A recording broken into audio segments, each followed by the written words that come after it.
Então, gente, sejam todos muito bem-vindos e muito bem-vindas ao nosso quinto dia da nossa Semana Dialógica sobre Inclusão e Acessibilidade. Hoje é o nosso último dia e como não fechar com uma pessoa maravilhosa como a professora Gilca Pimentel. A professora Gilca Pimentel é professora e mestre em Educação pelo Programa de Pós-Graduação em Educação da UFRN. Ela foi coordenadora pedagógica na área da educação infantil, no MEI, tá? E também coordenadora pedagógica no ensino fundamental. A professora Gilca vai estar hoje nos abrilhantando, né? Ela vai falar sobre educação inclusiva e ensino remoto. Professora Gilca, seja muito bem-vinda, receba os nossos abraços virtuais, nosso carinho e nossa felicidade em tê-la conosco hoje, encerrando o nosso evento. Tá bom. Gente, eu vou pedir mil desculpas. Eu vou passar agora o slide para o menino passar. Pode ser? Pode? Pode sim, professora. Claro, meu amor. Eu mando no slide, no zap de quem? Pode mandar para Pode enviar para mim. Foi você que falou comigo agora? Foi sim. Pronto, vou mandar agora. Você só me dá um minutinho, tá bom? Tá Pode certo. ser? Professora. Me desculpa, Ok. que eu tô fazendo outra coisa. Você acredita que me deu um branco? Gente, me deu um branco. E eu tinha botado na minha agenda, já tinha organizado tudo, me deu um branco. Mas não tem problema. Eu vou passar agora. Só um minutinho. Sem problemas, Nem meu tudo amor. se dá um jeito. Tá bom. Eu vou fechar a câmera, tá? Tá bom. Ó, pessoal, para quem estiver assistindo pelo YouTube, a tela que vai ficar um pouco confusa, porque eu vou transmitir o slide de Gilca, então talvez apareça aqui eu mexendo na tela, mas a transmissão vai continuar.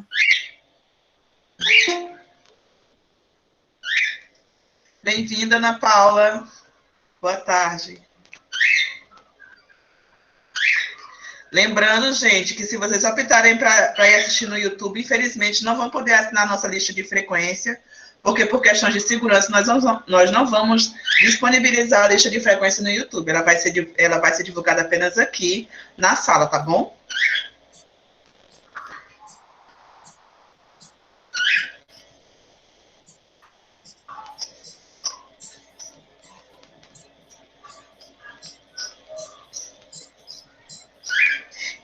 E Laíson, eu acho que hoje o pessoal vai ter muito o que conversar, viu? Educação inclusiva e ensino remoto é o assunto do momento. Lembrando, gente, que quem quiser compartilhar o link com algum amigo, é só pedir na rede social do CAPED, o Instagram, que a gente disponibiliza o link por lá.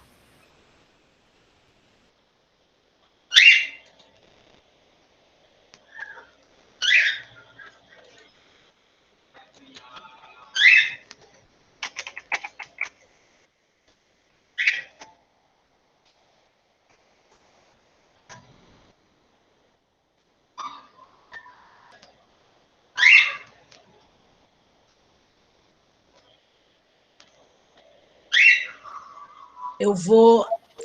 Depois, um monte de coisa, eu sou do tempo que eu tenho que fazer as coisas com tranquilidade, aí eu vou como diz assim, na fala mesmo, tá? Aí a gente vai dialogando, depois eu passo o material para vocês, pode ser?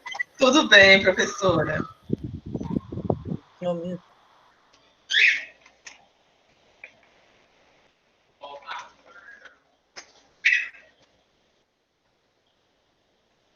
Então, vamos lá. Eu acho que a primeira coisa que a gente precisa pontuar quando a gente fala acessibilidade e ensino remoto, nesse momento, né, são alguns parâmetros importantes, ou algumas reflexões importantes que a gente precisa fazer. Uma delas primeiro, é que nenhum de nós, né, sejam alunos, sejam professores, nenhuma instituição escolar de educação estava prevendo um ano tão atípico, uma crise sanitária nessa proporção, né, mundial e nacional. Então, nós não fomos formados, né, para ser professor de ensino remoto, né? Eu terminei em 86, olha o tempo, né? Mesmo em 86 e mesmo hoje na contemporaneidade dos alunos que estão sendo formados e dos futuros professores, ninguém imaginou que teria que pensar dar aula ou criar um formato remoto desse, porque o presencial não está sendo possível. Então, acho que essa é a primeira coisa importante da gente pensar. Então, se nós somos professores, e a educação e a escola é um lugar de interação, de relação, né? De troca, né? Isso se faz, né, preferencialmente, eu diria assim, pela natureza do nosso trabalho, de uma forma no contato entre pessoas. E, sobretudo, se a gente pensa em educação básica, se a gente pensa em escola infantil, escola, seja infantil lá do berçário até o fundamental, a gente sabe que as crianças aprendem, né, as crianças pequenas, sobretudo, elas aprendem na interação, na brincadeira, né? E elas aprendem com os pares entre elas. Bom, então, só que uma escola, uma instituição, ela tem um projeto político-pedagógico, ela tem princípios que norteiam o seu fazer pedagógico, né? Uma concepção de criança, uma concepção de escola, de aprendizagem, né? Ela tem uma metodologia, um modo como se constrói o conhecimento na escola, com as crianças, né? Então, ela tem princípios basilares, né? Então, a primeira coisa, quando a gente traz para esse momento que a gente está vivendo, é assim, que ensino remoto é esse, que aula remota é essa, quem são essas crianças, né, com quem eu estou oferecendo esse formato, para responder nesse momento a uma situação de preservação da vida, né, de famílias, de crianças, de professores, de técnicos, de servidores, quem faz a escola, merendeiras, enfim, todo o conjunto de pessoas que está na escola. Então assim, quando eu penso no ensino remoto, né, nesse momento, como um formato, né, em função desse contexto, eu tenho que pensar quem são se a gente estiver falando de educação básica. E para o ensino superior também vale, vamos dizer, as questões que eu vou colocar logo em seguida. Quem são essas pessoas, né, que eu vou ofertar esse formato? Como será esse formato? Qual é o tempo desse formato? Qual é a proposta, né, que eu vou oferecer para esse grupo de pessoas? Quem vai poder acessar, quem não pode, né? E se tratando de crianças, como está a disponibilidade das famílias para poder fazer esse trabalho de mediação? Porque é bom que se registre, nesse momento, as famílias, se sempre foram parceiras fundamentais do processo de acompanhamento das crianças, né, em se tratando da educação básica, e se tratando das crianças com deficiência, ainda mais, elas, nesse momento, elas assumiram um papel de mediadores entre a escola e a aprendizagem da criança, mediadores direto, né? Elas estão tendo que, nesse formato, viabilizar, possibilitar que as crianças possam viver experiências, realizar atividades a partir da orientação da escola, né? Então, e aí quando a gente pensa nas crianças com necessidades específicas ou com deficiência, esse público de pessoas com deficiência, seja no ensino superior, seja na educação básica, né? Eu sou professora do NEI, da UFRN, quer dizer, tenho mais de 27 anos na educação básica, né? Então, assim, a gente tem que pensar como que as pessoas vão acessar esse ensino remoto. E se tratando das crianças com deficiência, como é que a escola vai possibilitar ou garantir, ou a instituição garantir que todos tenham acesso, né, ao computador, a uma internet, né? Porque com crianças não basta só as crianças estarem na frente do computador assistindo a aula, né? Com crianças é preciso que a família esteja junto, mesmo as crianças do ensino fundamental, né? Porque tem aquelas, obviamente, com mais autonomia. Então, o pai acessa lá o link, a criança fica lá um tempo, e ele não precisa ficar junto. Mas com as crianças pequenas e as crianças especiais, é fundamental a presença da família, né? Então, essa é uma das coisas que tem que ser pensadas para qualquer escola quando ela ofereceu, né, quando ela ofertou, quando ela instituiu a aula remota para as crianças. Como nós fizemos? Aí eu vou relatar a nossa experiência, para que, evidentemente, é uma experiência numa escola de aplicação, né, federal, com 2 docentes por sala, que a gente tem a bidocência, com as condições, vamos dizer assim, professores com dedicação exclusiva, né? Então, é uma escola, evidentemente, que tem sua especificidade, né? E, portanto, é uma experiência que ela automaticamente não pode ser replicada, mas ela pode servir de experiência, né? Para que outras possam adotar ou se preocupar com as questões que a gente se preocupou. Então, no primeiro momento que a gente, 17 de março, quando todo mundo saiu da escola e deixou as coisas todas na escola, achando que isso não ia demorar muito, nós optamos por o que a gente chamou de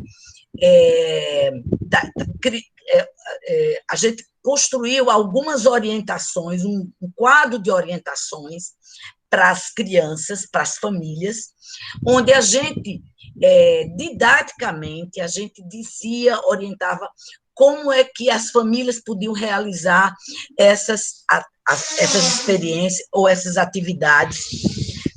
Gente, deixa eu só fechar aqui a porta do meu quarto. Meu filho, aqui do lado. Coisas do ensino remoto, né?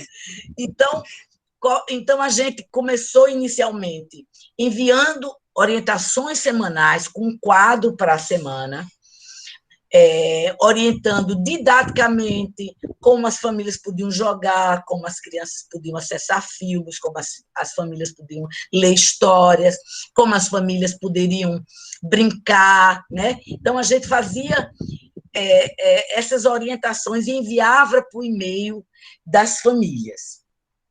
Nesse primeiro momento, a gente não teve muito retorno de quais eram as famílias que estavam conseguindo realizar aquelas orientações. Para as crianças com necessidades especiais, algumas famílias, porque nós criamos para essas famílias, o NEI tem 20 crianças com diagnóstico, né, com diagnóstico de criança com deficiência, criança com síndrome de Down, criança com autismo, criança com baixa visão, criança com síndrome de Willis. Então, a gente tem 20 crianças. Então, as orientações, elas iam para todas, né? E para essas crianças, algumas famílias sentiram a necessidade de que a gente adaptasse, explicasse melhor. Então, a gente fazia um quadro igual para todo mundo, mas para essas crianças, a gente ia explicando melhor didaticamente, orientando como adaptar. Pois muito bem. Quando chega em agosto, que a universidade assume uma posição de ofertar o semestre excepcional e definir depois pelo retorno remoto, né, até o final do ano, porque as aulas ainda na universidade continuam suspensas. Então, a gente remodelou, né, vamos dizer assim, reformatou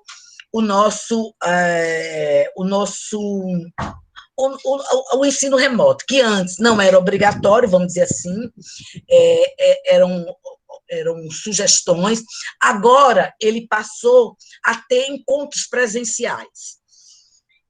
Ia passar a ter encontros presenciais. Então, o que nós fizemos? Fizemos reuniões com as famílias.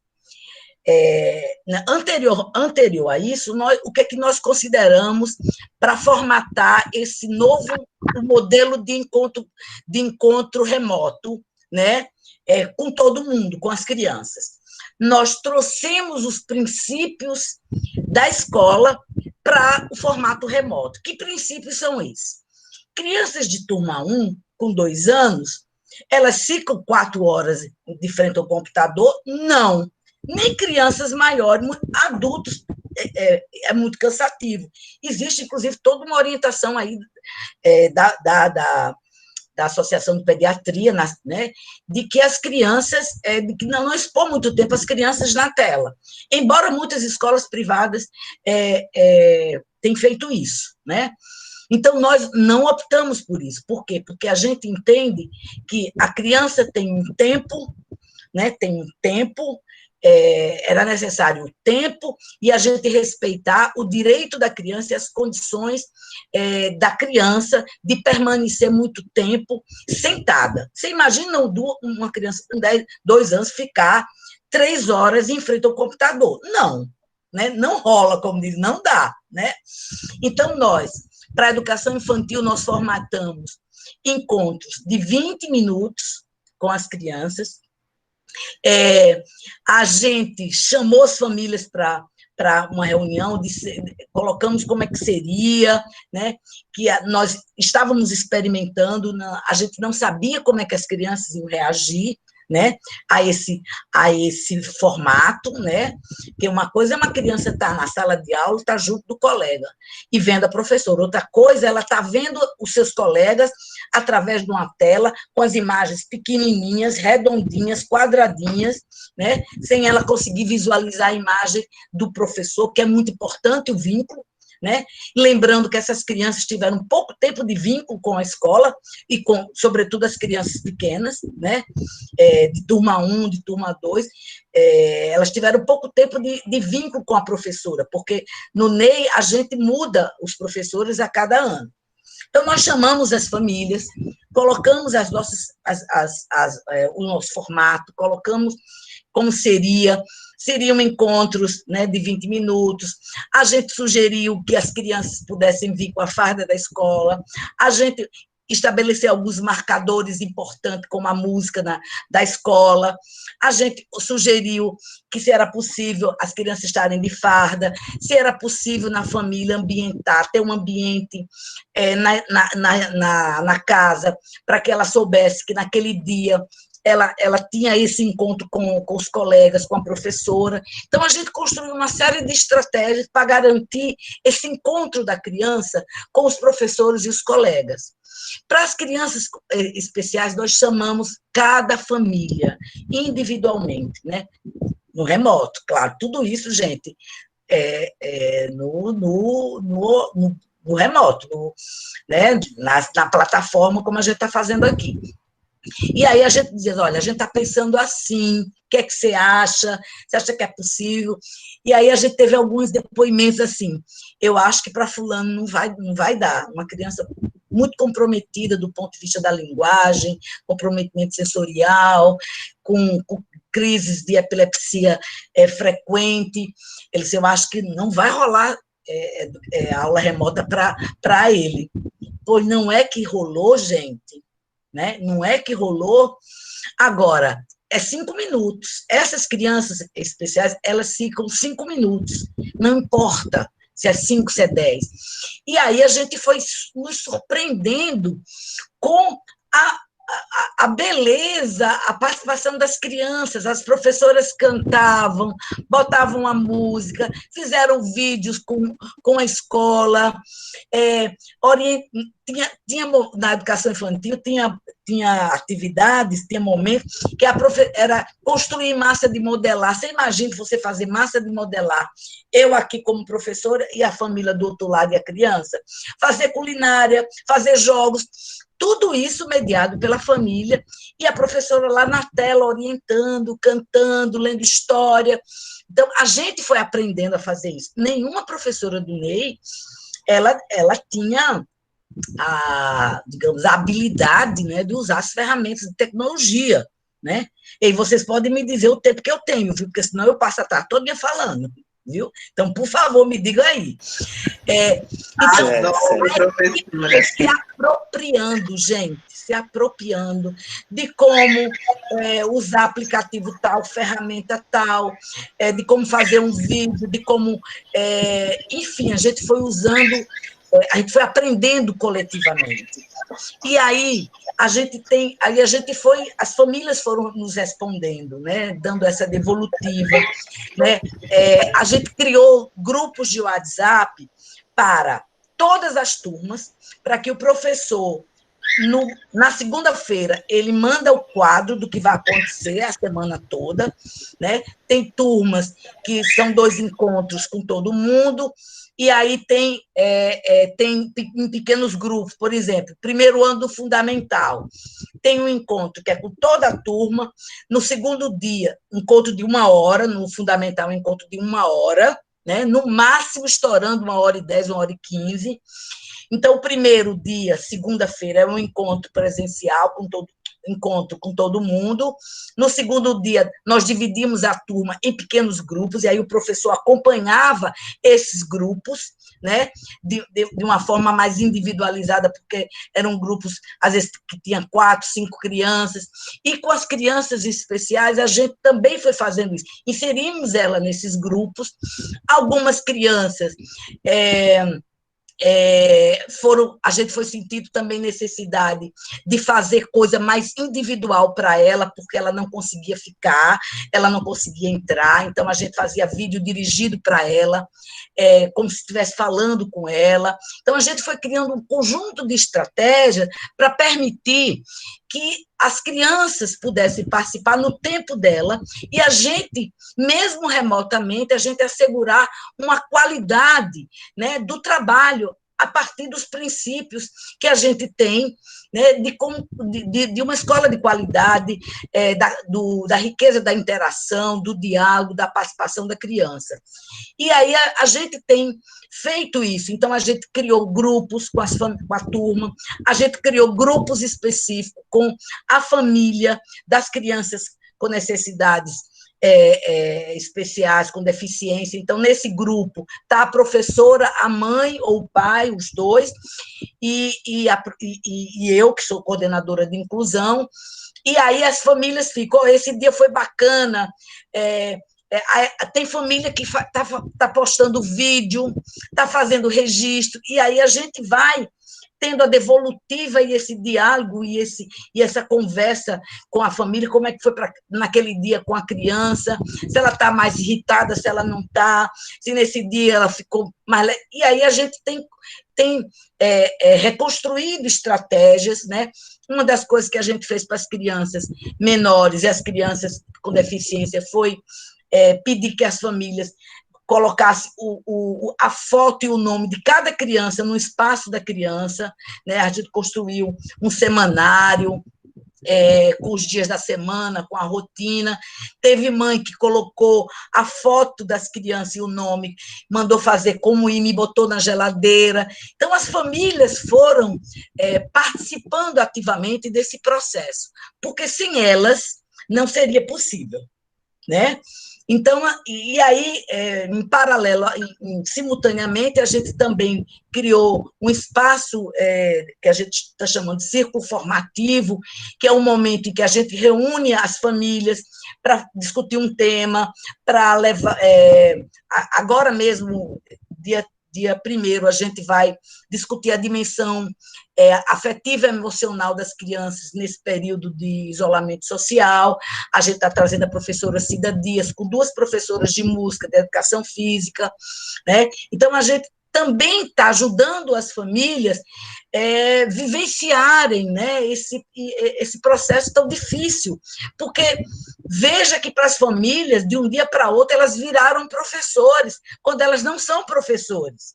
E a gente tem dito, vocês não são professores, né? Vocês são, nesse momento, vocês são os mediadores. Então, para muitas famílias está sendo muito sofrido, gente. Tem depoimento de crianças assim, que já rolou pela internet. Agora mesmo, eu escutei um depoimento lindíssimo de uma criança de um CEMEI do município, mandando uma mensagem para a professora, que ela dizia assim: professora, quando é que você vai passar aqui para me levar para a escola? Né? Então, assim, as crianças começaram, famílias que não têm paciência, né? Porque elas não são professores, né? E muitas famílias, pela carga horária de trabalho, terceirizam, coloca o menino num reforço, ele tem outra escola, enfim. No caso das crianças com deficiência, tem atendimentos múltiplos. Você imagina a rotina de uma família que agora se viu na iminência de fazer atendimento terapêutico, né? Acompanhamento online também, remoto também, ou então levar no presencial. Algumas clínicas, alguns profissionais já retomaram. Então, as famílias se viram na iminência de ocupar um lugar que não é delas. Mãe não é professor do seu filho, não é, nunca vai ser, mesmo ela sendo professora, né? Eu tenho uma neta, eu sou professora, mas eu não sou professora da minha neta. Ela não gosta nem muito quando eu faço a mediação de algumas coisas para ensinar. Ela não aceita a mãe, mas não aceita a avó, que é professora, né? Porque, efetivamente, eu não sou professora dela. Então, assim, a gente foi, ao longo desse tempo, construindo essas estratégias, e aí uma ação que a gente teve importante para falar em acessibilidade. Nós identificamos que, para muitas famílias, as crianças estavam acessando a aula pelo celular. Você imagina uma criança de baixa visão acessando por celular. Não dava certo, né? Não é acessibilidade. Você imagine uma criança, mesmo com desenvolvimento típico, muito pequena, tendo que a família remendar um celular, ou dividir o computador com 3 irmãos em casa, porque só tinha um computador. Então, o que nós fizemos?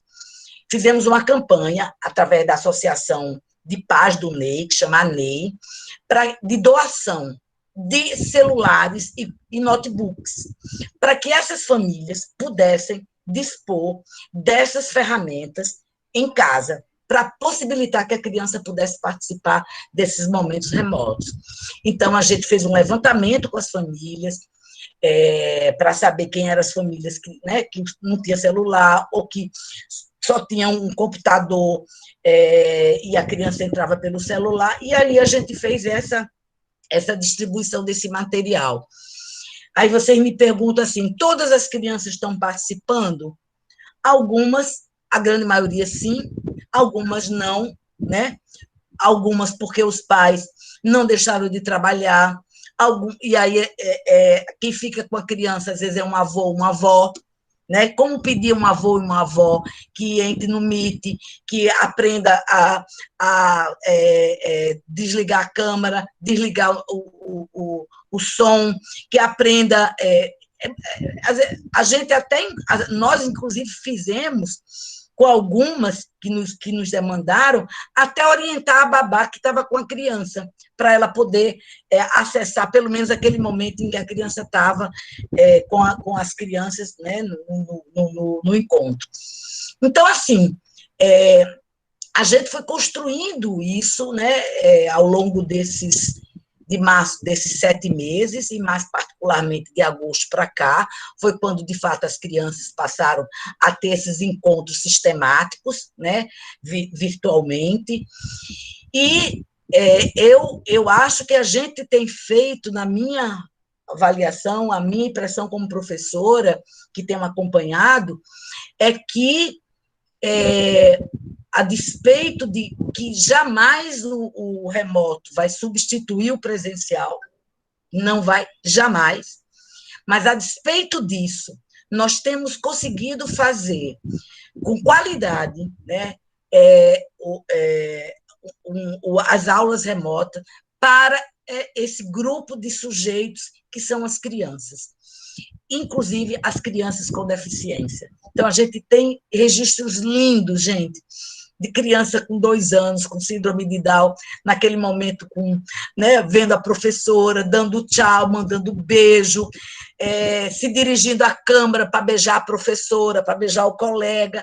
Isso é de uma riqueza, é de uma felicidade, porque a gente, né, a despeito de você ter a tela aí atravessando, né, a interação corpo a corpo, olho no olho, né? Mas, mesmo assim, esse novo formato de interação, porque é um outro tipo de interação, a gente não pode dizer que não há interação, é um outro tipo de interação, né? Eu, por exemplo, estou vendo algumas pessoas aqui, mas eu não estou vendo todo mundo, né? Outro dia, um professor do ensino superior disse assim, gente, eu estou angustiado, porque eu estou dando aula, os alunos com a câmera desligada, a sensação que eu tenho que eu estou falando sozinho, eu não consigo, inclusive, brincar, olhar, né, para o rosto da criança, para o rosto do aluno, né, brincar, ter aquele contato. Eu estou absolutamente angustiado, porque você imagina, né, todos os alunos com a câmera desligada, e o professor falando para quem está escutando, né? Então, com as crianças, a gente, elas ficam com a câmera ligada, né? Os pais ficam junto dessas crianças, elas sendo menores, e com as crianças maiores, os pais viabilizam as condições em casa, né? Porque a gente tem um momento síncrono e um momento assíncrono. O momento assíncrono é aquele onde o professor orienta a atividade, o que as crianças vão fazer em casa, né? Além do quadro de ser enviado para os pais o planejamento, as crianças têm um momento que os pais tiram dúvida. Na segunda-feira, o Zap é aberto para os pais tirarem dúvida. E ainda tem o momento do encontro em pequenos grupos. Mas tem esse momento que é assíncrono, onde é a criança em casa que vai realizar aquela tarefa, aquela atividade. Isso vale para a educação infantil, como vale para o ensino fundamental. Claro que para a educação infantil isso é muito mais um jogo, uma brincadeira, né, alguma coisa mais lúdica, né? Então, é dessa forma que a gente tem trabalhado com o desafio, o tremendo desafio que é ofertar um formato, né, de ensino, de educação, né? Porque, por outro lado, eu acho o seguinte, a gente não tinha outra saída, né? Ou uma educadora, numa das lives que a gente organizou, Maria Carmen Barbosa, professora Mônica, de Minas Gerais, ela disse, foi logo no período, logo no início da pandemia, ela disse, o prédio está fechado, a educação não, né?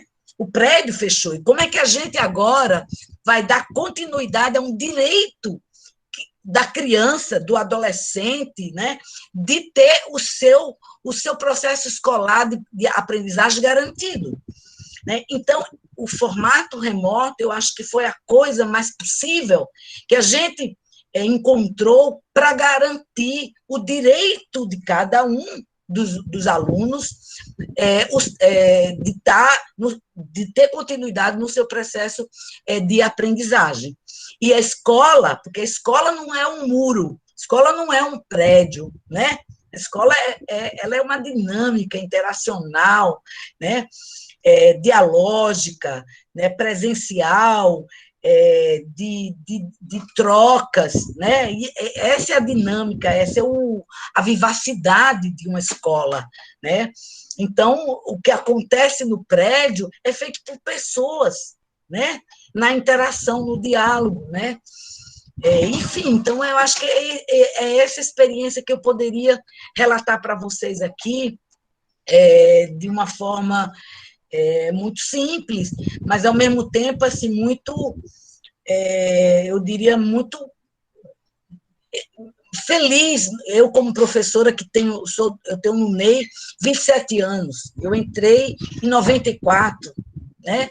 Então eu sou uma professora que tem muitos anos de escola, de NEI, e a escola foi se renovando, né?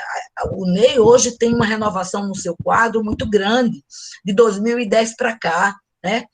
Então, é uma escola que na hora de pensar a criança, né, como sujeito de aprendizagem, como sujeito de direito, de pensar esse formato a partir de princípios das quais nós acreditamos, né?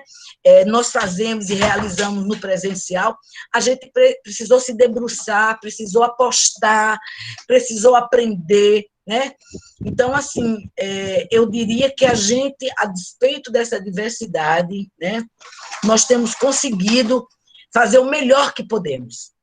E eu sei que muitas escolas também estão fazendo isso. Eu sei também que muitos professores da rede pública, municipal ou estadual, também estão fazendo isso. Outro dia eu vi um relato de uma professora que, no Anísio Teixeira,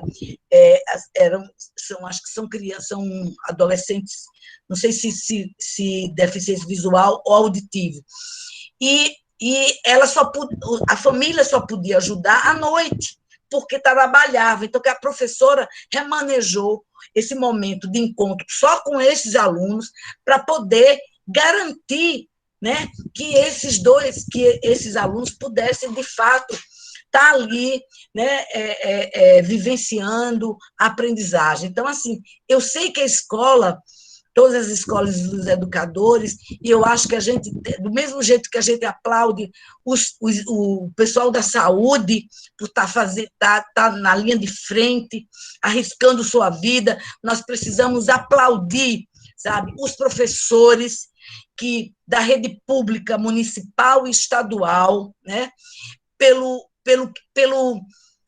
pela capacidade de resiliência, de invenção, de criatividade, de se reconstruírem, de se reinventarem nesse processo, pensando no seu aluno. Então, eu acho que a gente precisa também reverenciar esses professores do serviço público, da escola pública, que estão fazendo das tripas coração para para continuar, que a educação continue existindo a despeito do que está acontecendo como um direito de todos e de todas. É isso que eu tinha para falar para vocês. Não sei se eu consegui dar um recado em relação ao tema. Foi maravilhoso. Assim, eu fico escutando as experiências que você tem trazido, né, que você trouxe agora do NEI, e a minha namorada, ela está num projeto de extensão da horta pedagógica do NEI. E eu vi muitas coisas que ela fez, assim, uma coisa que eu achei muito bacana, por exemplo, é que as professoras enviaram para as crianças uma caixa porque eles estavam estudando sobre o plantio do girassol. E aí enviaram as sementes, enviaram a Isso. terra, enviaram flores para que as crianças pegassem, sentissem, experimentassem. Então, eu achei isso tudo muito legal. E depois os pais também participavam do momento para poder aprender o plantio e reproduzir com as crianças. Isso, foi uma coisa que eu esqueci de falar. Esse projeto foi iniciado no presencial, né? E aí, quando teve tudo isso, a pandemia, a gente fez a retomada do processo. E tem sido muito lindo isso que você está dizendo. Tem uma criança, duas crianças, uma da educação infantil e a do fundamental. Essa criança com deficiência, a mãe junto com ela, e ela aproximada, né, do plantio lá, a mãe botou num recipiente, e ela encantada, cheirando, e a outra criança que tem baixa visão, né, ele plantando junto, olhando, observando, então tem sido muito bacana, e os pais estão fazendo registro, sabe, desse processo todo de cultivo em casa. Então, assim, como é que a gente pode assim, puxa vida, porque eu acho assim, sabe? Eu vou pedir licença bem Eu nunca fui rapidinho, muito só professora. que... Oi, desculpa. Licença bem rapidinho, que eu vou só colocar aqui na tomada para poder a transmissão continuar. Mas pode ir falando. Tá. Eu não gosto, nunca gostei muito de ser uma professora só da queixa, só do problema, só de estar assim, a escola não tem isso, a gente está... eu acho que a gente não pode ficar num lugar neurótico que nos...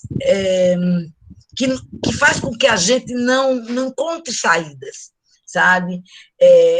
Esse funcionamento neurótico de ficar só na queixa, de apresentar o que todo o tempo não tem, toda falta, eu acho que a gente... como é que eu diria?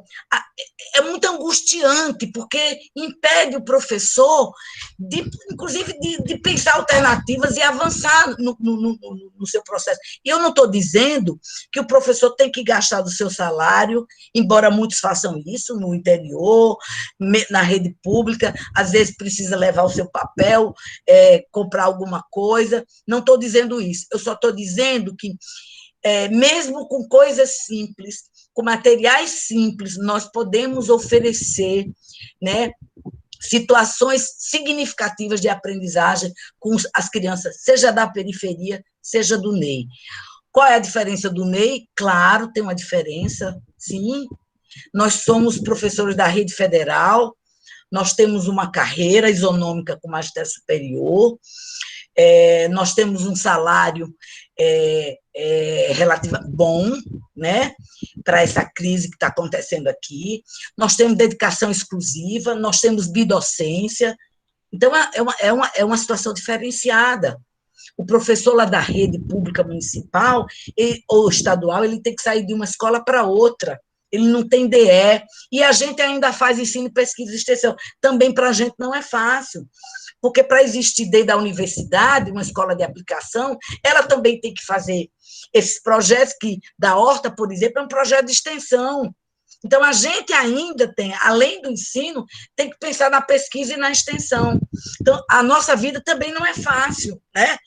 Mas a gente não fica só no problema, né? A capacidade inventiva do professor, né?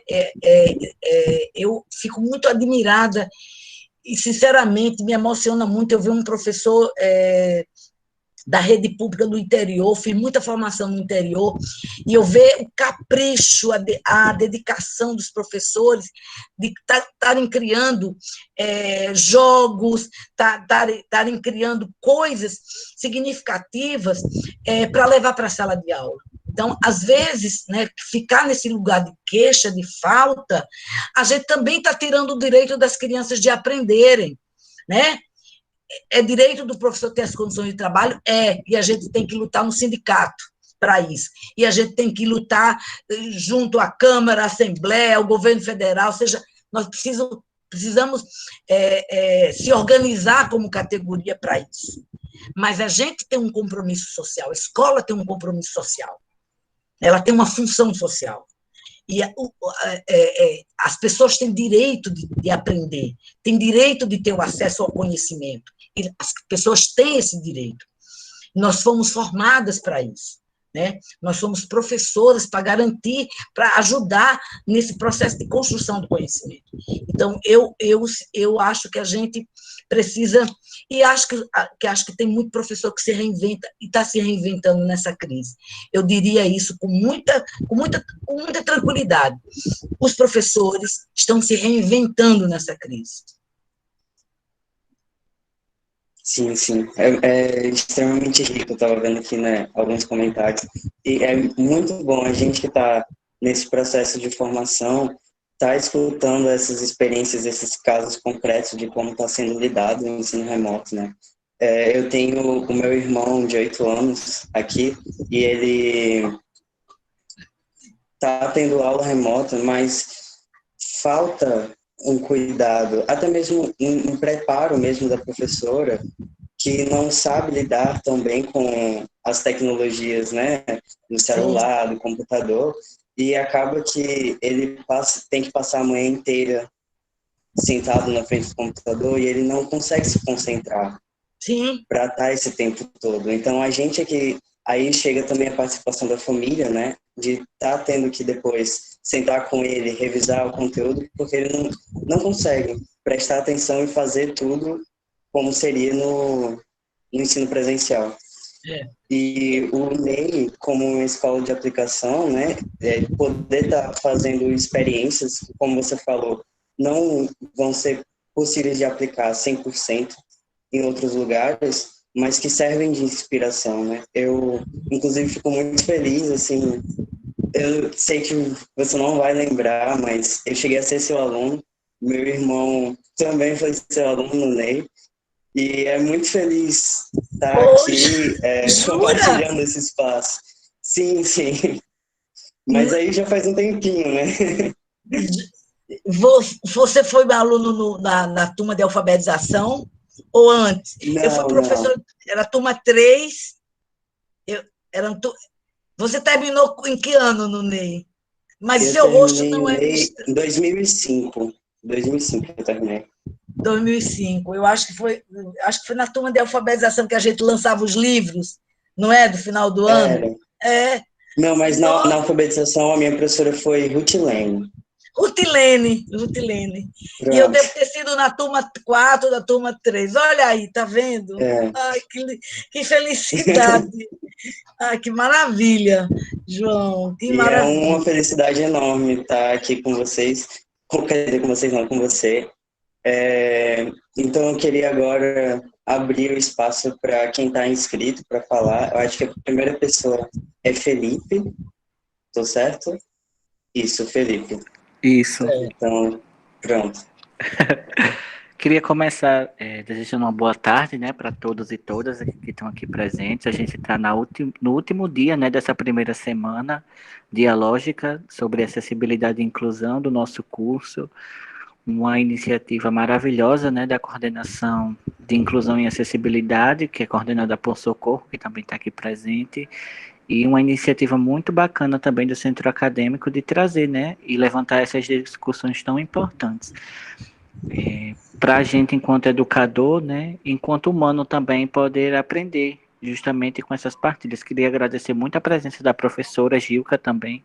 Eu acho que esses momentos de compartilhar, né, essas ideias e compartilhar os momentos vividos agregam muito na nossa formação, tanto profissional quanto humana também. Eu acho que são essas iniciativas que aquecem o nosso coração e encorajam a gente, enquanto profissional, a tomar também atitudes, né? Acho que as questões atitudinais também nos impulsionam muito a pensar e refletir sobre o quanto somos inclusivos nas nossas ações e atitudes.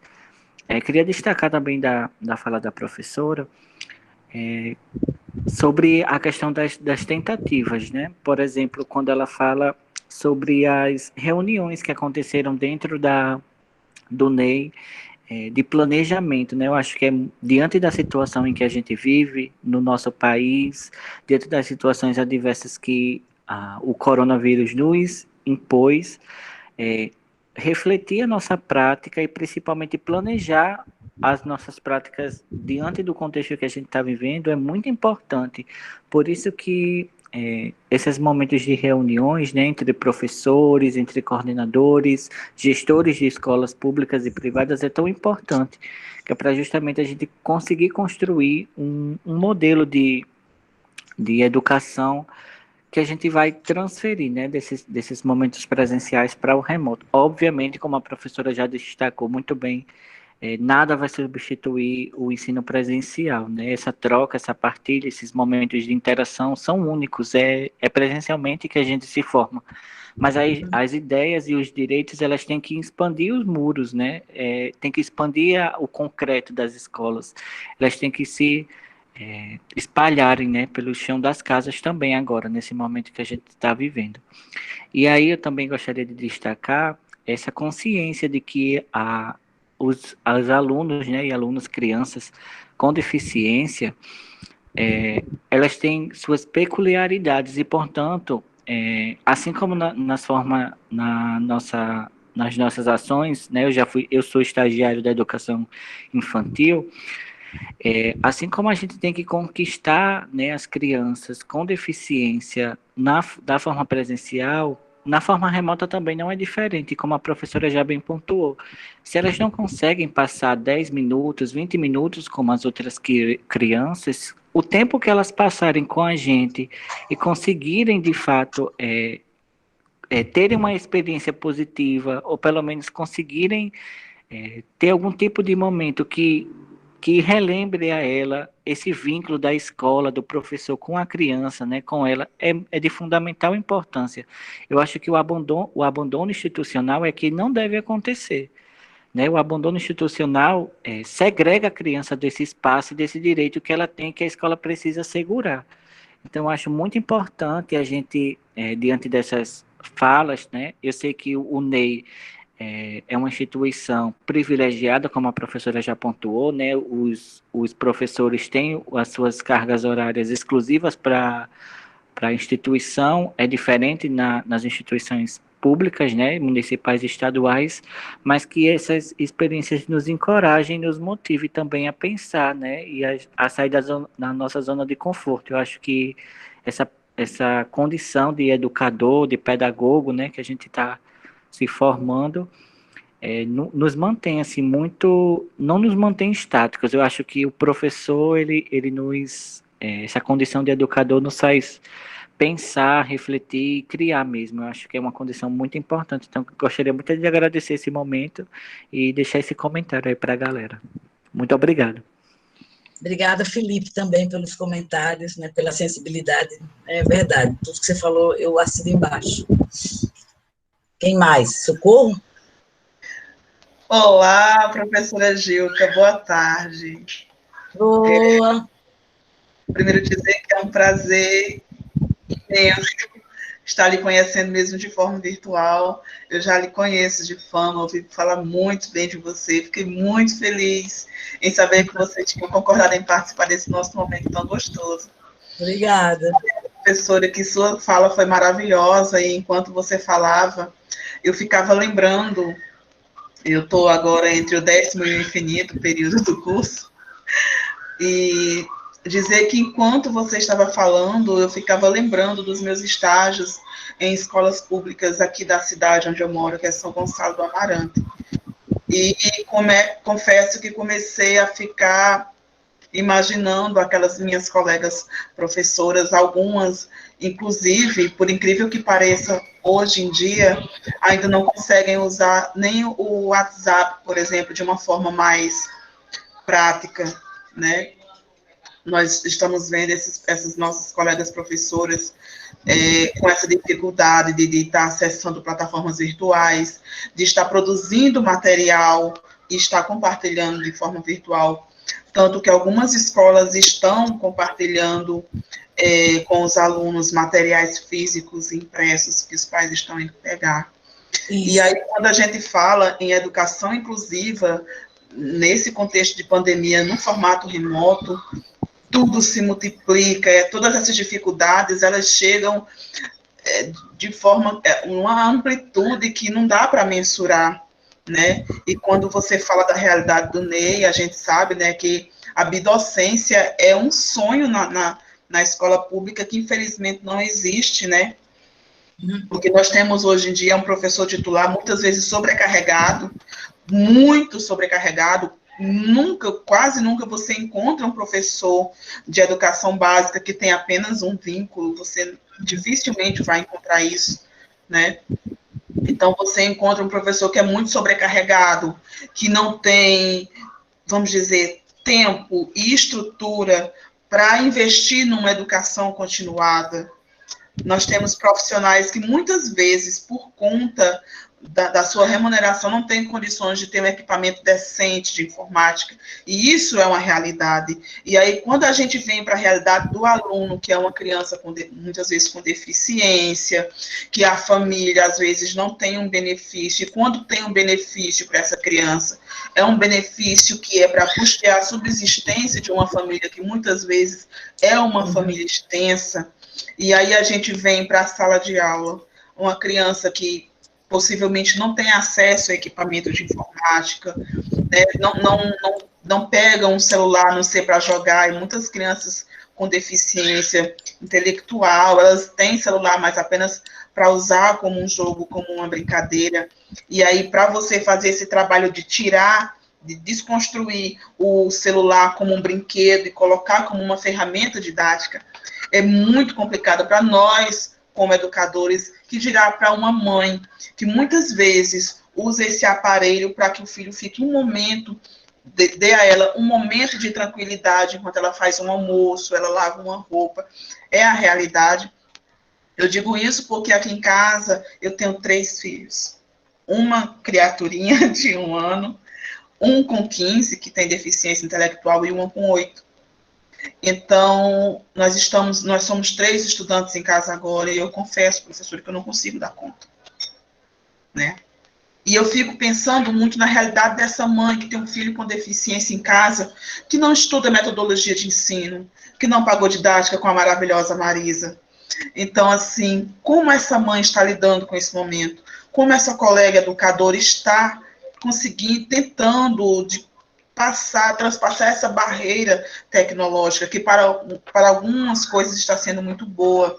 Nós estamos com um evento em que nós temos pessoas da Bahia, do Rio de Janeiro, da Paraíba, pessoas que possivelmente não poderiam estar aqui se não tivéssemos no formato remoto, mas nós temos essa barreira também de até financeira. Haja vista, semestre passado, no nosso semestre suplementar opcional, nós tivemos colegas aqui do curso de pedagogia que não tiveram condições de pagar disciplina porque não tinham equipamento. Você imagina uma pessoa no ensino superior, já acha que é um aluno que tem um smartphone, que usa MacBook, e não é. Nós temos colegas que a única tecnologia que eles têm acesso são os equipamentos do laboratório de informática do Centro de Educação, né? Que o aparelho desse aluno não suporta nem a plataforma do SIGA. Nós temos alunos com deficiência no ensino superior que estão passando por problemas assim, enormes, e agora com esse semestre obrigatório estão sofrendo demais. Então, a sua fala, enquanto você estava falando, eu aqui focada e viajando nessas realidades, sabe? Como docente, como discente, como mãe, como aluna, e ver o quanto a gente tem, quantas barreiras a gente tem que ultrapassar, nós que somos pedagogos, que não podemos nos dar o luxo de parar no tempo, a gente tem que estar sempre estudando, se atualizando. Então, assim, já me estendi bastante na fala, mas é que eu me empolgo demais, principalmente quando eu dizer, professora, mais uma vez, muito, muito obrigada por estar aqui conosco nesse momento. Você não tem noção de como está sendo rico para nós essa sua partilha. Muito obrigada. Deixa eu só responder uma coisa importante na fala como é que chama ela? Que falou agora? Maria Oliveira, Socorro Oliveira, Socorro. professor. Socorro Oliveira. Eu tenho... a gente tem conseguido fazer uma parceria com a CIA, antiga CAIME, né? E aí eu acho que a gente precisa, como professor, como colega também, toda vez que a gente perceber uma dificuldade do nosso colega, a gente tem que estimular ele a acionar os organismos institucionais que podem dar apoio. Então, assim, para os alunos deficientes, você sabe que eles podem se cadastrar na CIA, né? Para poder, sobretudo, por exemplo, os deficientes visuais, tem um laboratório de acessibilidade que eu conheci, que é maravilhoso, gente. Eu, inclusive, oriento que todos vocês, quando voltar, né, o presencial, vão no laboratório de acessibilidade conhecer o trabalho, conversar, ver como é que eles fazem a audiodescrição, como é que eles põem o aplicativo para melhorar a questão para o cego, a ampliação de caracteres, né, para a baixa visão. Enfim, eu sugiro que vocês vão lá, como alunos, sendo com deficiência ou não, eu acho que a gente precisa conhecer aquilo que está sendo ofertado pela instituição. Então, a gente tem feito muito essa parceria com a CIA, no NEI, a gente procura a CIA, nós temos alunos que estão cadastrados lá, eu vou estimular que mais famílias se cadastrem, então, acho que é importante isso. Procurar o apoio no CEPA, né? Ver se tem plantões, eu sei que o CEPA, eu acho que a Pró-Reitoria de Estudantil pelo menos estava oferecendo plantão terapêutico. Eu acho que a gente precisa ajudar às vezes, esse colega, ou deficiente, ou por algum outro, às vezes está triste, está com crise de ansiedade, está deprimido. Então, se a gente sabe, precisa acionar o que a universidade tem, né? E procurar, de fato, os canais que podem ajudar o nosso colega, né? Que não está sendo realmente fácil. Isso que você está dizendo de estar em casa com 3 filhos, quem tem filho pequeno sabe como está sendo difícil ter o tempo para ajudar, ter o equipamento adequado, você não tem, às vezes, tem que dividir os horários. Então, parabéns, porque eu acho que a gente fica se superando, e acho que assim, sabe, gente, não tem nada demais a gente dizer assim, eu não consegui, eu não estou conseguindo, né? As mães, os estudantes, professor, eu não estou conseguindo. Qual é o problema de não conseguir, né? Então, eu acho que a gente não precisa ter vergonha de dizer, de reconhecer as nossas faltas, as nossas limitações, e procurar aquele professor mais referência, que eu tenho mais identificação, que eu tenho mais confiança. Gente, sofrimento não pode ser vivido sozinho, né? A solidão do sofrimento é enlouquecedor. Tudo em que a gente não partilha, seja com um profissional, seja com alguém, toma uma dimensão muito grande, né? E vocês são jovens, né? Embora a juventude tenha uma coisa da onipotência, né? Mas ela não é onipotente. Então, tem coisas que a gente não consegue dar conta. Eu tenho 60 anos, tem coisa que eu não dou conta, né? Então, a gente tem que assumir as faltas e as limitações, né? Então, isso eu digo para vocês. Não está conseguindo acompanhar, professor, eu não estou conseguindo, porque o professor ele precisa ter a responsabilidade, o compromisso de fazer as adequações necessárias. Isso é direito do aluno, seja ele com desenvolvimento típico ou não, né? Seja ele com deficiência ou não, né? Nós temos condições e contextos diferentes, né? Tem gente que aprende vendo, só numa orientação, tem pessoas que não aprendem, demoram mais, precisam escrever, precisam de outras estratégias de aprendizagem. Então, cada um tem o seu funcionamento, o seu modus operandi de aprender. Então, eu acho assim, eu diria para vocês, como alunos, como professora que sou, e vocês como alunos, já estive nesse lugar, em outro contexto, claro, né, na universidade, na década de 90, mas diria assim, tem professores, sim, que se dispõem a nos ajudar, que se dispõem a ajudar o aluno, né?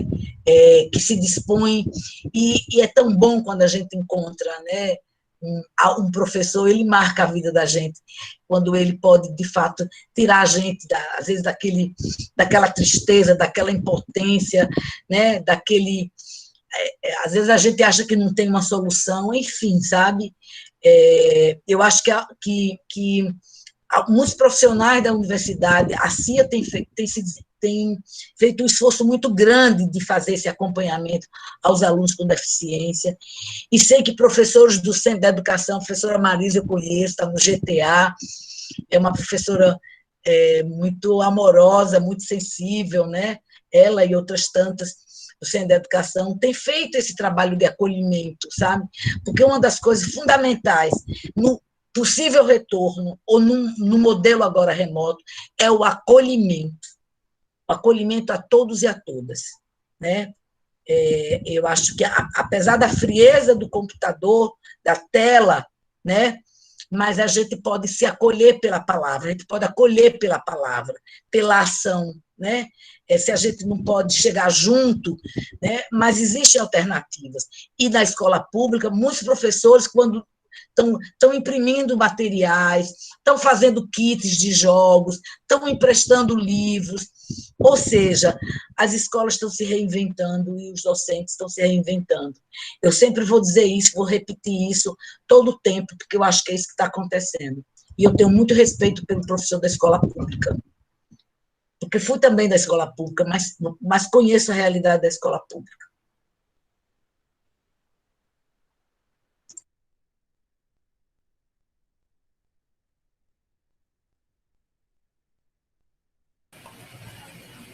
Joana, querida, você está aí? É a sua fala. Oi, estou. Boa tarde. Eu Raimunda? gostaria... Oi. Raimunda? Oi, alô? É você que está falando agora, Raimunda? É Joana. Raimunda, você poderia desligar a câmera, por favor, minha filha? Por gentileza. Adorei sua janela, viu? Dizer, Eu gente, gostaria... Oi? Pode falar, Joana, estou escutando. Eu gostaria de falar apenas, fazer um pequeno comentário na parte da fala da professora. Eu achei muito feliz quando ela falou sobre que não é de ficar só na queixa, né? Achei bastante interessante isso, porque eu sou um pouquinho assim também, eu chamo um pouquinho, não sei o nível, mas eu sou muito de fazer, de botar a mão na massa. Eu senti muita dificuldade, né, com aulas remotas, eu tive muitas queixas, mas com aulas remotas, porque como eu sou muito de colocar a mão na massa, então eu senti essa dificuldade, mas como você falou, eu até pensando aqui comigo, se essa semana dialógica tivesse acontecido logo no início da pandemia, eu acho que eu tinha feito melhor. Eu me queixei bastante esses últimos dias, mas pela questão das atividades remotas. E não assim, quando estou realmente em sala de aula. E eu sei que isso é muito importante mesmo, a gente buscar recursos. Eu também sou considerada, às vezes, Maria Lixeira, porque tenho muita sucata, muita coisa. Quem entende sabe que é sucata, outros chamam de Maria Lixeira. Eu digo com muito orgulho. Então, eu sou muito de criar, sou muito de fazer, de colocar o meu aluno para colocar realmente a mão na massa, né?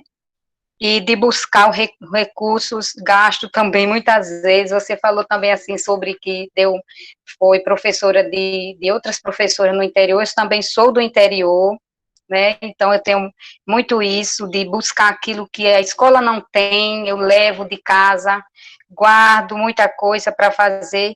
E um dos momentos, assim, tem muitos momentos interessantes, se fosse para falar em sala de aula, com relação a essa parte de mão na massa. Num livro didático que eu estava em aula, tinha para construir os relógio de areia, relógio de sol, e eu achei aquilo uma coisa tão simples para fazer, mas como eu gosto muito, aí eu vou construir, mas foi encantador.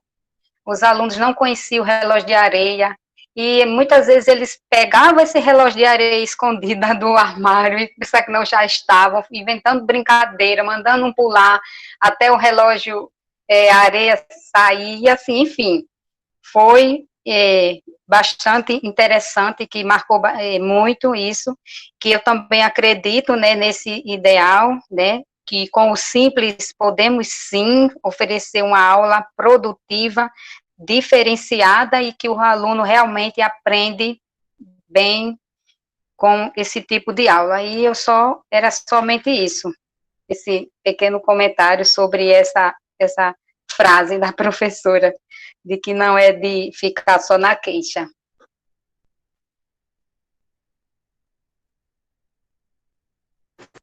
Pronto, agora Poliana. Oi, pessoal, boa tarde, professora Gilca.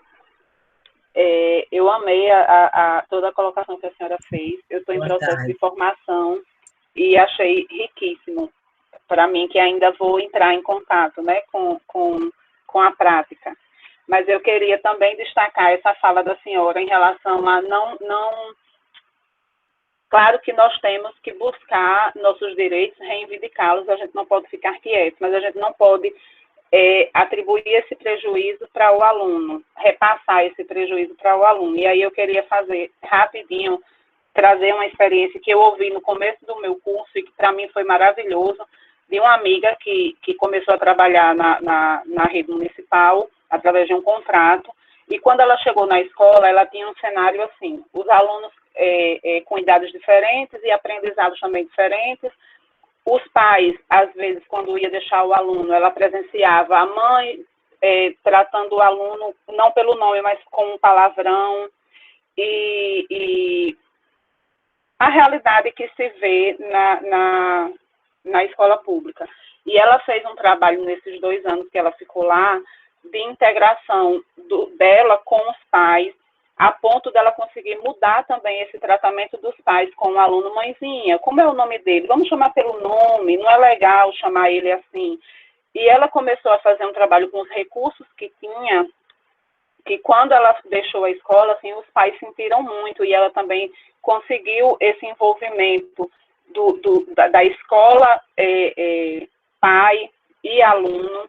Então, eu acho que para a gente que está em processo de formação, que ainda vai entrar na escola, assim, tem 2 pontos importantes. Esse, que a senhora destacou, o professor lutar, sim, pelos seus direitos, mas não levar isso para o aluno e tentar fazer o melhor que ele puder com os recursos que tem.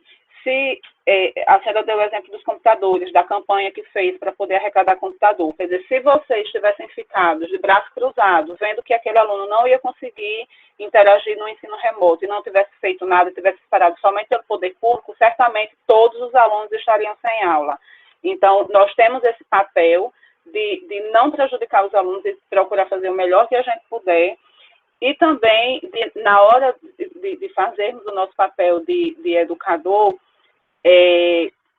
tornar aquele aluno um ser pensante, um ser crítico, para que quando ele chegar no seu momento de contribuir também, né, para a sociedade, ele contribua dessa forma, como um ser pensante, como um ser crítico. Infelizmente, eu ainda ouço relatos da prática de alunos que não têm essa liberdade de desenvolver o seu pensamento crítico, que ainda está naquela fase muito metódica, de somente aprender uma tabuada e aprender um alfabeto. E, às vezes, quando já ouvi relatos de professores que, quando alterna o alfabeto, o aluno não consegue falar, porque ele aprende como se fosse uma musiquinha, A, B, C, D, E.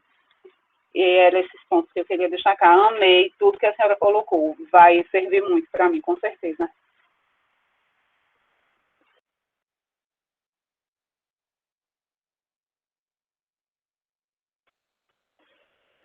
Tem mais alguém?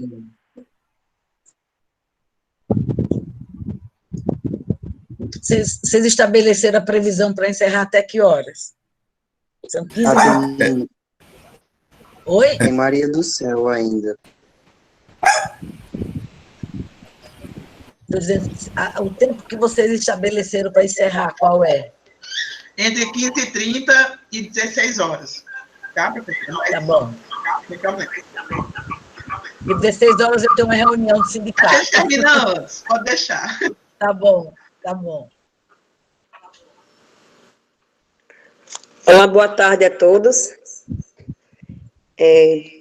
Estou muito feliz em ouvir todas essas falas, né, da professora Gilca, que foi de um grande aprendizado, porque esses dias que a gente vem acompanhando, né, todas essas reflexões dos professores sobre essa educação inclusiva, isso recai muito sobre também a um professor, que ele pode mediar esse conhecimento a esse aluno que necessita muito, muito desse aprendizado.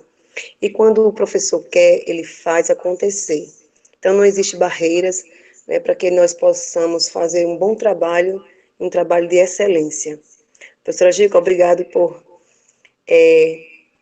conduzir tão bem, né, essa palestra que foi de grande importância para nós, né, educadores, né, que mediamos o conhecimento aos alunos e também aprendemos com eles também.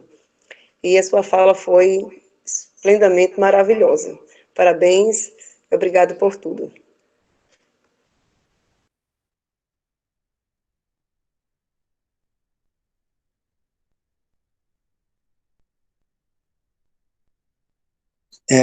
Professora, você quer fazer mais alguma colocação? Ou a gente vai encaminhando para encerrar? Eu acho que eu podia fazer umas considerações e aí a gente já ia poder ir encaminhando. Primeiro, eu agradecer imensamente o convite, né, de falar com vocês do centro acadêmico. O centro acadêmico é do curso de Pedagogia, né? Não é do curso de Pedagogia, né? Vocês? Isso. É um dos mais ativos. Eu tenho acompanhado muitas vezes a mobilização, o trabalho que vocês têm feito junto com os professores do Centro da Educação. Então, eu estou muito feliz de poder, né, conversar com vocês, de ouvir vocês aqui. E foi a primeira vez que eu falei sem apresentar slide, porque eu tenho um pensamento muito acelerado. Eu penso e eu falo, e eu sou muito apaixonada, né? Então, pelo que eu falo, pelo que acredito, e muitas vezes os meus pensamentos vão, então eu organizo normalmente minha fala, e aí hoje eu falei, né, com a experiência, acho que é isso mesmo, a experiência da gente, né, mas no início me deu um branco, mas confesso que estreiei fazer uma conversa com você sem ter, na verdade, colocado os tópicos. Então, para mim, aprendi agora, vocês me obrigaram a fazer uma coisa que eu tinha muito medo de fazer, é fazer alguma coisa sem um slides, né? Sem uma coisa mais didática, porque professor também tem isso. Então, agradecer, sempre que vocês precisarem, né? Atualmente, eu estou na coordenação de inclusão do NEI, eu acompanho as crianças com necessidades especiais ou necessidades específicas, né? É um trabalho articulado com a equipe, com os docentes, a gente planeja, a gente senta junto, a gente faz o diálogo com os pais, a gente encontra os pais com muita frequência para fazer esse diálogo, essa socialização. A gente, no final do ano, a gente socializa as estratégias, o avanço das crianças. Então, a gente tem feito esse trabalho que o NEI já fazia há 40 anos, né? E que a gente foi organizando, sistematizando melhor uma prática, organizando melhor o acompanhamento, porque através da coordenação de inclusão. Mas esse é o trabalho de inclusão do NEI, ele tem 41 anos, né? O NEI é de 79, então fez 41 anos. Então, assim, o que vocês precisarem, eu possa ajudar, enfim, eu tenho muito prazer, fiquei muito feliz de estar aqui, de reencontrar meu aluninho lindo, maravilhoso, aí, e dizer assim, que eu acho que ainda eu não me arrependo de ser professora, né? E eu digo assim, eu já podia estar aposentada, gente, há muito tempo, né? Porque a carreira da educação básica, que trabalha com a educação básica, pode se aposentar na regra antiga, agora mudou. Eu já podia estar aposentada, porque eu estou com mais de 25 anos, tenho 50, passei dos 50, tenho mais de 25 de contribuição, enfim. E não me aposentei, não vejo, eu digo assim, eu não sou uma pessoa, eu não sei costurar, eu não sei bordar, eu não sei plantar, eu só sei ser professora, entendeu? Então, enquanto o trabalho tiver sentido para mim, eu acho que eu só vou sair na compulsória da universidade, ou se o Ney me expulsar, porque o problema é que com 60, 65 anos, correndo atrás de menino, não dá, né?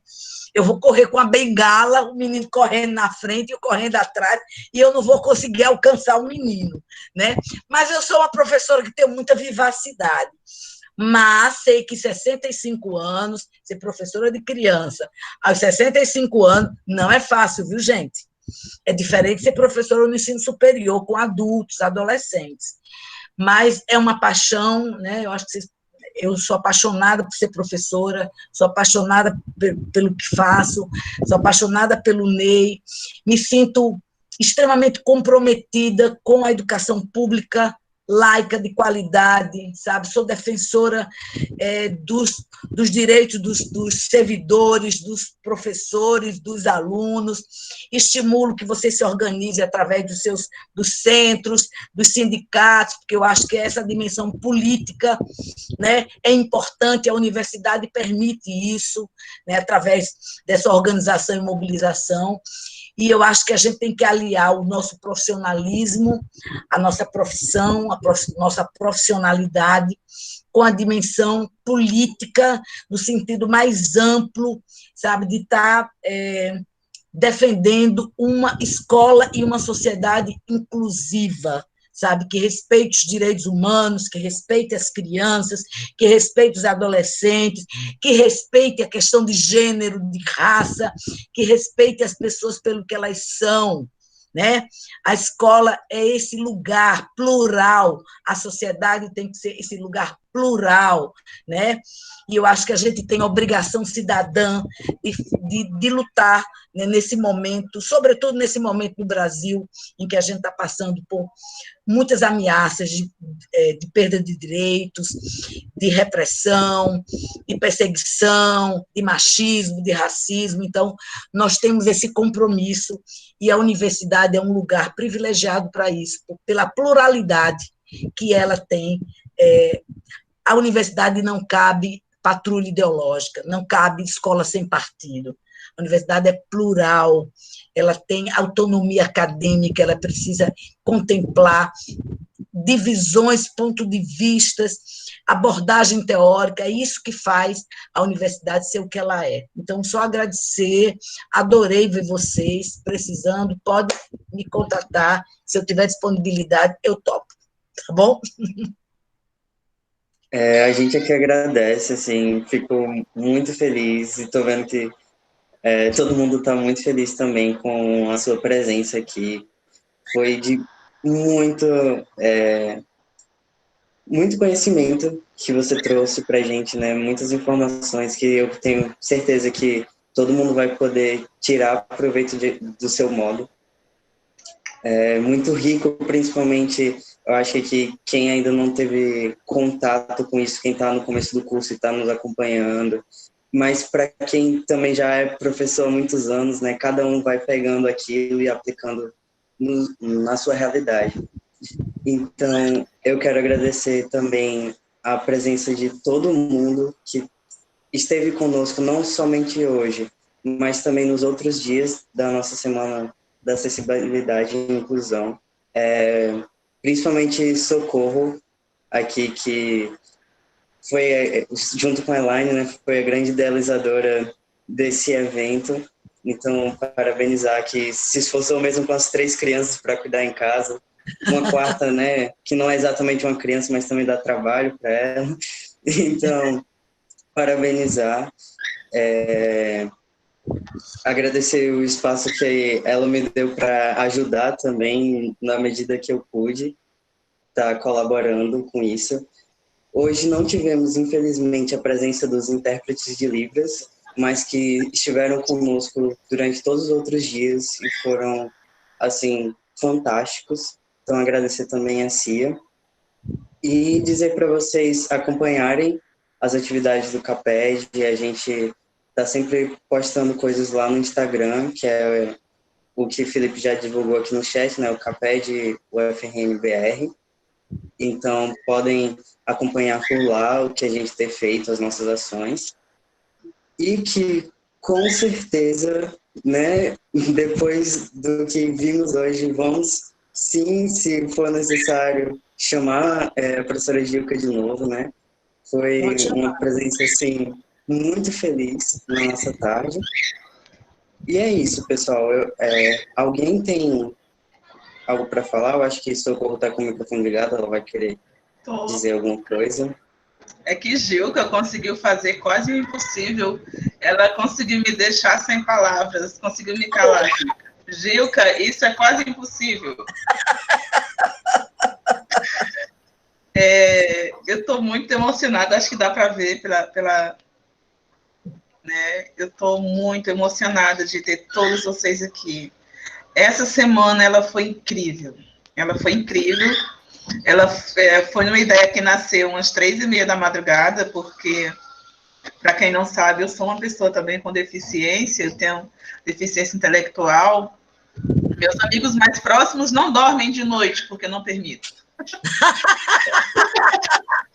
Quando eu estou muito agitada, assim, eu saio ligando. Eu gosto de trabalhar de madrugada também. Eu fico mandando as coisas e o povo de 5 horas da manhã, meu Deus, eu trabalho de madrugada também. É quando a gente tem sossego, né, Gil? Porque não fica ninguém entrando, fechando bem janela, aquela coisa toda. Então, assim, de 3 da manhã, eu, Elaine, setembro está chegando, a gente tem que planejar alguma coisa para o dia 21. E aí a gente tinha uma ideia para o dia 21, só que essa ideia cresceu. A gente não pode fazer isso num dia só, não tem condições. Né? E aí nasceu essa semana maravilhosa. E a gente trocou de tema 50 vezes, e mudou tema de palestra um bocado de vez, sabe? E no final, essa semana ficou tão maravilhosa, sabe, assim, e sem Adriane Sense e Guacira, nós não estaríamos aqui. Acho que a Adriane está aqui, maravilhosa. Olha, a professora Adriane foi de uma generosidade com a gente que não dá nem para mensurar. Professora Guacira ali nos ajudando, segurando no colo, ensinando como fazia.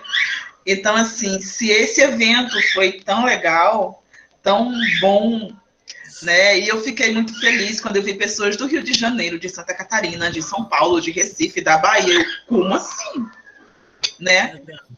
E aí as pessoas falam assim... Vocês estão de parabéns pela iniciativa, entendeu? As professoras aqui, Adriane, Guacira, estão de parabéns. E façam mais, gente. E façam mais, porque vocês são os grandes protagonistas desse processo de mudança, né? As gerações se cruzando, as gerações aprendendo uma com a outra, sabe? Isso que eu acho que é bonito no humano. E eu acho que vocês, alunos, nos ensinam muito. A juventude ensina muito. A minha geração. Né? Muito obrigada. E aí, agora, né, como coordenadora de acessibilidade e inclusão do Centro Acadêmico de Pedagogia, Paulo Freire, eu dou por encerrada essa semana maravilhosa, nossa primeira semana dialógica de acessibilidade e inclusão do curso de pedagogia. Espero que venham muitas outras por aí. Mais uma vez, gente, eu não me canso de agradecer a todos vocês que estiveram conosco essa semana inteira. Joãozinho, nosso suporte técnico para assuntos da web, viu? Perfeito, sem defeitos. Felipe, maravilhoso, divulgando tudo. Laison, o juízo. Laison, link. Laison, a plataforma. Laison, chat. A Elaine, que não pôde estar aqui agora porque está fazendo uma atividade avaliativa, né? Professora Guacira, a professora Ana Patrícia, que estava ali com a gente todo o tempo. Infelizmente, não pôde estar aqui hoje porque está no médico, precisou ir na UPA, tá com probleminha de saúde.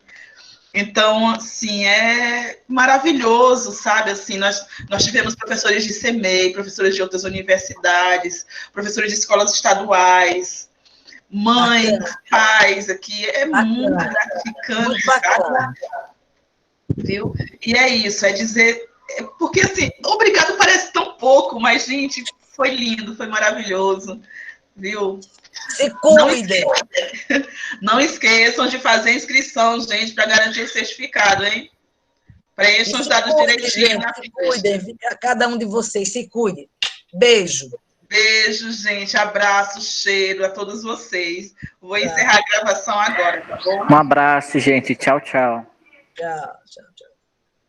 Oh, coisa linda.